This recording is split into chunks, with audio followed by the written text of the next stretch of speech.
चलिए दोस्तों, आज फिर से हम आपको लेकर चलते हैं एक एडवेंचरस टूर पे। तो चलिए चलते हैं पिपाड़ शहर के पास खेजड़ला गांव में, जहां पर बहसात माता का मंदिर स्थित है। मुख्य द्वार पर बेहद ही सुंदर कलाकृतियां दिखाई गई हैं। यहां पर एक विशाल तोरण द्वार है और इससे हम प्रवेश लेकर आगे पहाड़ की चढ़ाई प्रारंभ करेंगे।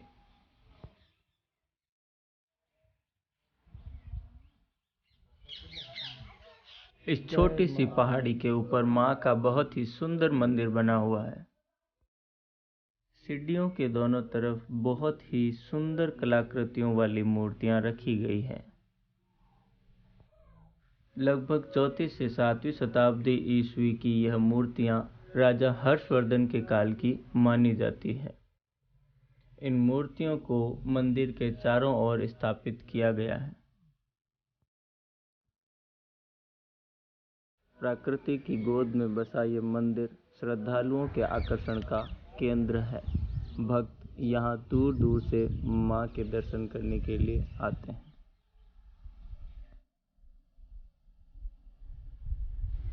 सिंह की ये मूर्ति बेहद ही सुंदर मूर्तिकला का प्रमाण देती है।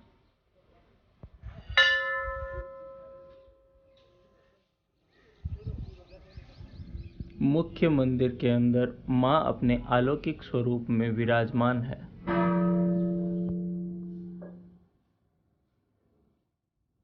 चलिए माँ के दर्शन करने के बाद अब हम आपको भैरवनाथ जी के दर्शन करवाते हैं।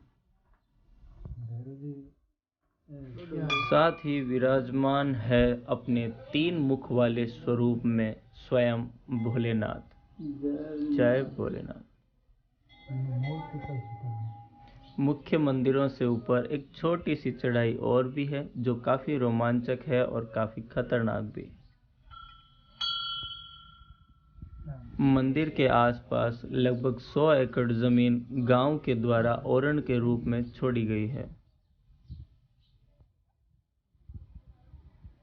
ऐसी मान्यता है दोस्तों कि ये मंदिर जो है वो लगभग 1700 साल पुराना है और यहाँ इस मंदिर में बहसात माता जो स्वयं भैंसे पर सवार होकर यहाँ पधारी थी, ऐसा माना जाता है। ऐसी यहाँ के लोगों की मान्यता है और यहाँ पधारने के बाद में उस मान्यता के अनुसार यहाँ पर मंदिर का निर्माण करवाया गया है। एक गुफा निकलती है जो यहाँ से सीधी हमारे बिलाड़ा गांव के डींगड़ी माता के मंदिर में निकलती है और दूसरी गुफा ऐसा माना जाता है कि मेहरानगढ़ फोर्ट जो है हमारे जोधपुर का, वहाँ पर निकलती है। तो यहाँ से लोग वहाँ प्राचीन समय में गुफाओं के माध्यम से भी यात्राएं किया करते थे, एक जगह से दूसरी जगह पर जाया करते थे। इस मंदिर का जो निर्माण है वो यहाँ के कुछ शासकों द्वारा करवाया गया, जिसमें जोध सिंह और शक्ति सिंह जी जो थे ठाकर यहाँ के खेजड़ला गांव के, उनका नाम सबसे पहले आता है। उन्होंने यहाँ का जीर्ण शीर्ण जो है निर्माण कार्य जो भी था वो करवाया गया।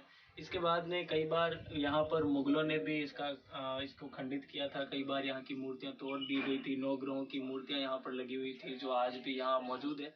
उन मूर्तियों को मुगलों ने कई बार तुड़वा दिया था, जिसे वापस यहाँ पर सुरक्षित अवस्था में रखा गया है।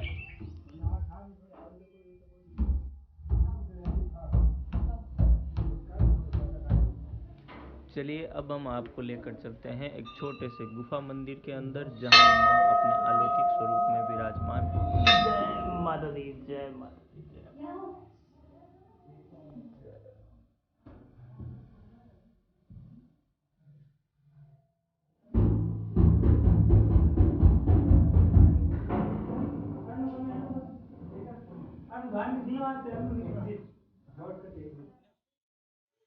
दोस्तों बहसात माता जो है वो सिखवाल जो पंडित होते हैं उनकी कुल देवी मानी जाती है। दोस्तों आपके सामने जो ये चट्टान दिखाई दे रही है, ये पाषाणकालीन चट्टान है। अभी तो इसकी जो साइज है वो शायद छोटी हो गई है बरसात से कट के, लेकिन ऐसी प्राचीन मान्यता है, ऐसा इतिहास मिलता है हमें कि यह चट्टान काफी ऊंची हुआ करती थी। आज भी आप इसको ढंग से देखें तो ये गुरुत्वाकर्षण के जो नियम है उनके खिलाफ चल रही है। ये चट्टान पूरी झुकी हुई है लेकिन नीचे नहीं गिर रही है। तो ऐसी मान्यता है कि यह जो हमारे यहाँ की जो बहसात माता है उसका जो है ये चमत्कार आप कह सकते हैं, इसे चमत्कार माना जाता है। यहाँ के लोग इसी वजह से इस माता को बहुत ज़्यादा मानते हैं।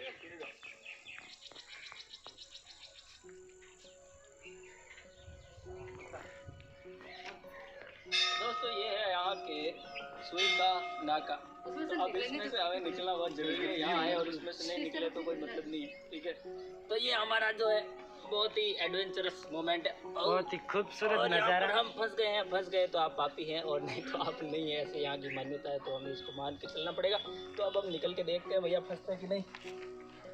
ओ फंसते रह गए और हंसते हंसते हम बाहर निकल गए। धन्यवाद। नवरात्रा के दिनों में यहाँ भारी संख्या में भक्तों का जमावड़ा लगा रहता है। दूर दूर से भक्त यहाँ माँ के दर्शन करने के लिए आते हैं। दोस्तों देखिए, ये जो स्थान है ये बहुत ही पवित्र स्थान है और यहाँ का जो सिनेरियो है वो भी बहुत ही कमाल का है। तो आप यहाँ घूमने ज़रूर आएंगे और एक बार अगर आप आ गए तो फिर बार बार आएंगे। जैसा कि हमारे भैया बता रहे हैं, आपको बार बार आना ही पड़ेगा, हमें भी आना पड़ता है भैया, तो आपको तो आना ही पड़ेगा।